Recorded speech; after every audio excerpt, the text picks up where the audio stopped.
सभी भक्तजनों को मेरा निवन प्रणाम। राम राम, जय श्री कृष्ण।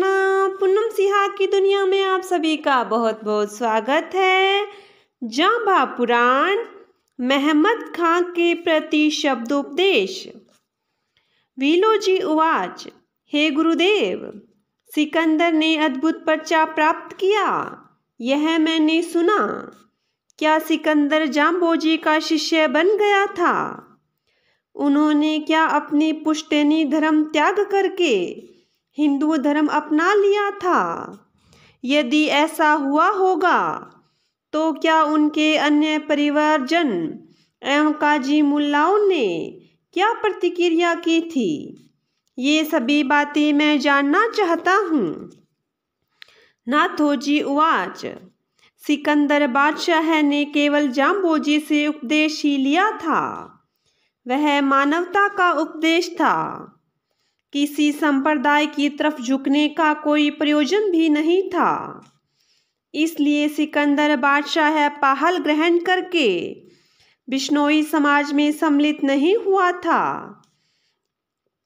केवल शिष्य तक ही सीमित था। सिकंदर ने अपने परिजनों एवं काजी मुल्लाओं से संपर्क नहीं तोड़ा था। सिकंदर ने मुसलमान धर्म की कट्टरता त्याग दी थी तथा हिंदू धर्म की कट्टरता से भी परहेज किया था। उसने मध्य मार्ग अपनाया था। वह मार्ग जांबोजी महाराज ने दिया था। वह जीवन की युक्ति बताने वाला और मुक्ति प्रदान करने वाला था। सिकंदर ने इसलिए ही तो प्रभावित होकर जांबा मस्जिद की स्थापना की थी। जांबा मस्जिद की स्थापना की थी।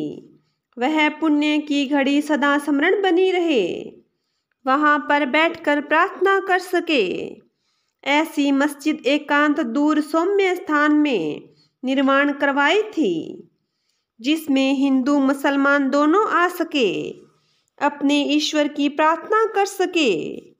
इस समय यह यादगार में जांबा और जांबा या जामा मस्जिद विद्यमान है। आगे भी खड़ी पवित्र संदेश देती रहेगी। हिंदू मुसलमान के प्रेम भाव भाईचारे की यह पवित्र मिसाल के रूप में सदा सदा के लिए संदेश देती रहेगी। सभी का ईश्वर तो एक ही है। नाम रूप भिन्न हो सकते हैं, किंतु मूल सभी का एक ही है। पंडे, पुरोहित, काजी, मुल्ला आदि अपनी अपनी डपली अपना अलग अलग बजाते हैं, अपनी अपनी डपली अलग अलग बजाते हैं। साधारण जनता को भ्रमित करके अपना स्वार्थ सिद्ध करने में ही धर्म की रक्षा समझते हैं। एक दूसरे में भ्रांति पैदा करके आपस में वे मनस्य फैलाते हैं। ऐसे लोगों से सावधान रहने की आवश्यकता है। हे विल्हा, जब काजी मुल्लाओं ने सुना कि सिकंदर बादशाह हिंदू हो गया है, उन्होंने सम्राट थल पर विराजमान जंबेश्वर जी से हिंदू धर्म का ज्ञान प्राप्त कर लिया है। अब तो उनकी ही बात मानता है, हमारी शिक्षा स्वीकार नहीं करता है। उन्होंने सिकंदर को धर्म मार्ग से हटाने की पुरजोर कोशिश की, किंतु सिकंदर के तो रंग चढ़ चुका था। कुछ काजी मुल्ला नागौर के सूबेदार महमद खां के पास आए और कहने लगे, हम तो हैरान हो गए हैं, बादशाह ने हिंदू धर्म अपना लिया है। आप उनके प्रतिष्ठित सूबेदार हो, उन्हें वापस अपने पंथ में कैसे लाएं? कोई उपाय बतलाओ। महमद कहने लगा, बादशाह से पूर्व तो इस मत धर्म को मैं भी अपना चुका हूँ। मैं स्वयं ही इस पंथ का अनुगामी एवं जांबोजी का शिष्य हूँ। मैं कैसे बादशाह को निवृत्त कर सकता हूँ? मैं तो यह कहता हूँ कि यह मत बहुत ही अच्छा है, जो आपस में प्रेम भाईचारा सिखाता है। आप लोग चले जाइए, इसके बारे में मेरे से कुछ नहीं कहना। आप लोग धर्म के मर्म को नहीं जानते।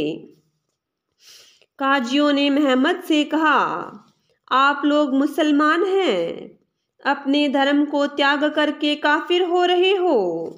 यह अल्लाह खुदा को मंजूर नहीं है। आपसे खुदा रूठ जाएगा। आपको भारी विपत्ति उठानी होगी। अपनी परंपरा से प्राप्त धर्म मत त्यागिए। हमारे कहने से एक बार पुनः विचार कीजिए।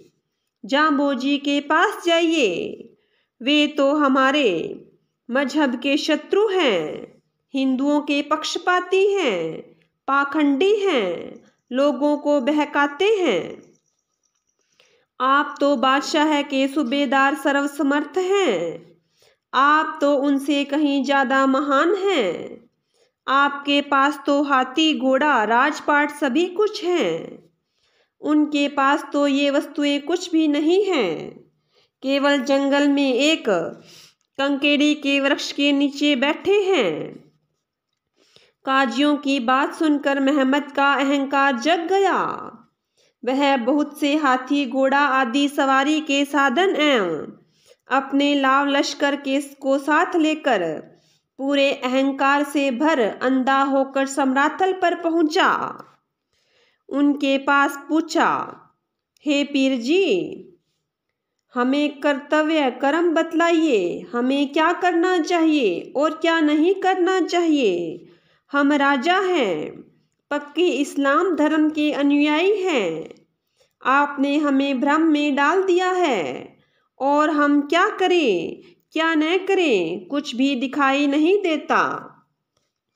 जम्बेश्वर जी ने कहा, हे राजन, तू राजा के मद में असलियत को मत भूल।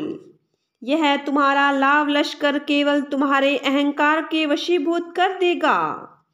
तुम्हें अहंकार के वशीभूत कर देगा। तू अज्ञानता में अंधा हो जाएगा। तेरी विवेक बुद्धि भ्रष्ट हो जाएगी। जिस वस्तु, राज्य, हाथी, घोड़ा आदि का अहंकार करता है, यह तो ओस के पानी की तरह ही है। इससे प्यास मिटने वाली नहीं है। कोहरे के बादल तभी तक स्थिर है जब तक कि हवा न चले। हवा चलते ही, सूर्य की किरणें पड़ते ही धुआं की वर्षा एवं बादल उड़ जाएंगे। ऐसी ही दुर्गति उस धन दौलत की होगी। ऐसार वस्तु को ज्यादा बहुमूल्य मत समझ। एक दिन तेरा यह जीव हंस उड़ जाएगा। तब तू कुछ भी नहीं रहेगा। तेरा भी कुछ नहीं रहेगा।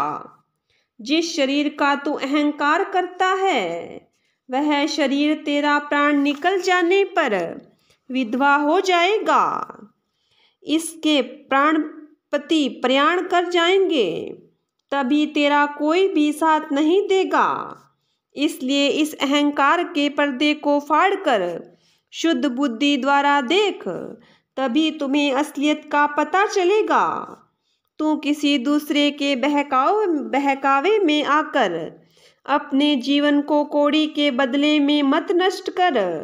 इस प्रकार से मोहम्मद को श्रीदेव जी ने शब्द सुनाया।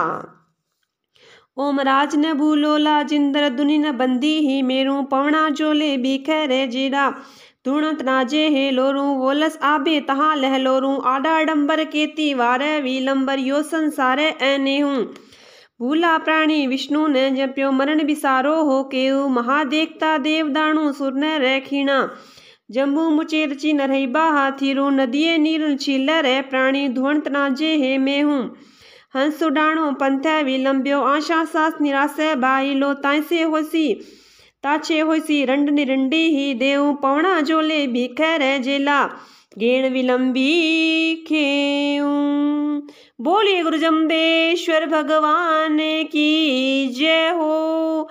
बोलिए विष्णु भगवान की जय हो।